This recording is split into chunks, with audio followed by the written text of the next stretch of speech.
कर वक्त अजल सर तेरे कदमों पे धरा हो, जितनी हो कज़ा एक ही सजदे में अदा हो। और यार ये इश्क है उनका, वो जवान हुजूर से प्यार कर, हुजूर से प्यार करो, हुजूर से मोहब्बत करो। फरमाया गया कि जान है इश्क मुस्तफ़ा, रोज फजू करे खुदा, जिसको हो दर्द का मजा नाजे दवा उठाए क्यों। हुजूर का इश्क ही असले ईमान है। समझ रहे हैं ना मेरी बात नौजवानों? सिर्फ ये जज्बा जलसे तक नहीं रहना चाहिए, पूरी जिंदगी हुजूर की अजमत पे पहरे देना इंशाअल्लाह। बोलो इंशाअल्लाह। इंशाअल्लाह। हाँ, और ये मैं इन कुत्तों का नाम भी नहीं लेना चाहता जो मेरे हुजूर के खिलाफ भौंकते, इनकी औकात ही क्या है।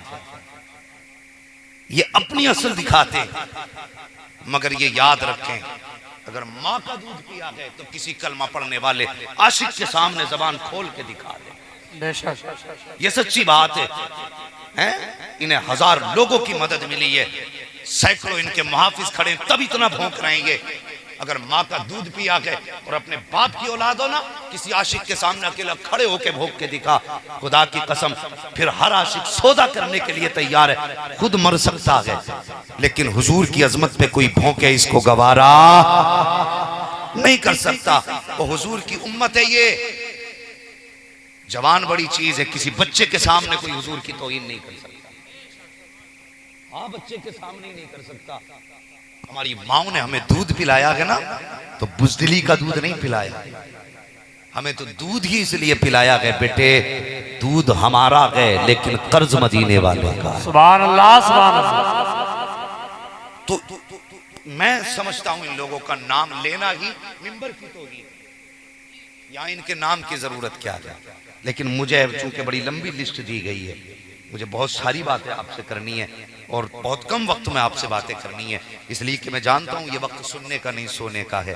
लेकिन आप सुन रहे हो, अल्लाह आपके जज्बात को सलामत रखे, आपके जज्बात को सलामत रखे। वक़ज़ा रब्बुका अल्ला ताबुदू इल्ला इय्याहु व बिल वालिदैनि इहसाना। और तुम्हारे रब ने फैसला फरमा दिया कि तुम्हें इबादत सिर्फ अल्लाह ही की करनी है। हाँ, और माँ बाप के साथ उसने सुलूक करना है, अच्छे रवैये के साथ माँ बाप के साथ पेश आना है। मैं अक्सर कहता हूँ, माँ बाप की इज्जत करना, माँ बाप की कदर करना। वो मुनव्वर राना ने कहा था, बुलंदियों का बड़े से बड़ा निशान छुआ, उठाया गोद में माँ ने तब आसमान छुआ। आप कितनी भी तरक्की कर जाइए, खुदा की कसम इतना सुकून नहीं मिलता जितना सुकून उस वक्त मिलता है जब माँ गोद में उठाती है। हाँ, माँ की इज्जत करो, माँ की कदर करो। ये बात भी अक्सर मैं क्यों कहता हूँ, नौजवानों मेरी बात अब जरा दिल से सुनना, अंदाज़े बयां मेरा बहुत शौक नहीं है, शायद कि उतर जाए तेरे दिल में मेरी बात। मेरी तकरीर तबे यार को बेचैन करती है, सबक क्या है वही कहता हूँ जो दिल पर गुजरती है। ये इल्म वाले लोग बैठे हुए हैं, तलबा हैं, असातिज़ा हैं, मौलाना गुलाम अहमद रज़ा हैं, ये नूरानी जमात बैठी है, अल्लाह इस जमात को सलामत रखे। ये इतनी अजमतों वाली जमात है, जिस दिन ये जमात ख़त्म हो गई समझ लेना क़यामत आ जाएगी। ये याद रखना। आज हमारी जमात के, हमारी कौम के कुछ लोग और इन्हीं को गाली दे रहे हैं, जो सब कुछ छोड़ के कुरान पे लगे हैं, दुनिया भूल करके ये मदरसों में रह रहे हैं, हम इन्हीं को गालियां दे रहे हैं। ना, इन्हें गाली ना दे, वरना सच्ची बात बता, दिल पे हाथ रख के बता। उसने 26 आयतें निकाल के एक किताब छाप दी, का असले कुरान ये है। अगर वही किताब तुम्हारे हाथ में लाके दे दी जाए तो तुम्हें पता चलेगा 26 आयतें कहां कहां से निकाली गई हैं? नहीं पता चल सकता ना।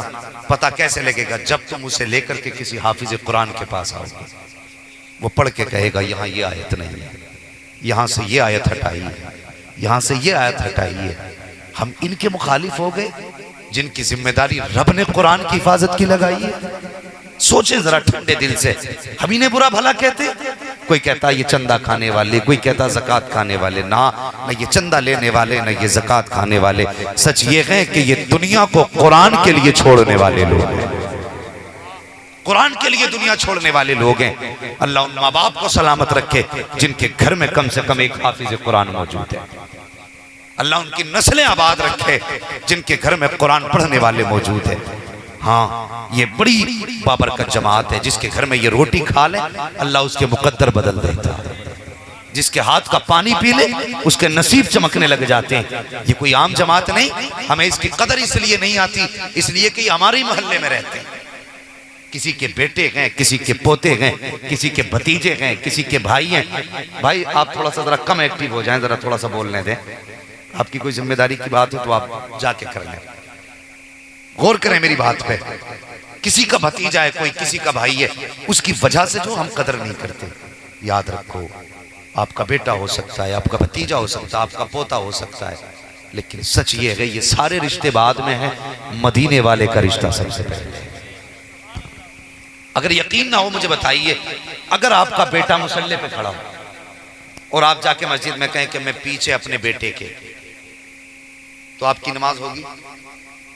पीछे अपने भतीजे के हो जाएगी नमाज? इनसे पूछो, पता ही नहीं होगा, क्योंकि हम में से तो अक्सर को नमाज की नियत ही मालूम नहीं। ये हालात है हमारे।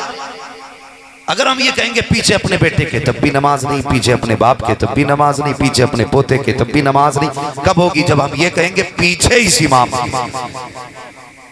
जब तक इमाम नहीं मानता तब तक तेरी बेटे के पीछे नमाज नहीं होती। मुझे बता फिर इसके रुतबे का अंदाजा कौन लगा सकता है? इनसे दुआएं लिया करो, इनसे बरकतें हासिल किया करो और इनकी खिदमतें किया करो। मेरे हुजूर ने फरमाया था या तो तालिब इल्म बनना, या आलिम बनना, या इनसे मोहब्बत करने वाले बनना। ये तीन बनने की मेरे हुजूर ने हुक्म दिया था। चौथे ना बनना, वरना बर्बाद कर दिए जाओगे। हम अपने अपने दिलों का मुहासबा करें। क्या वाकई हम कुरान वालों से प्यार करते हैं? क्या वाकई हम इल्म वालों से मोहब्बत करते हैं?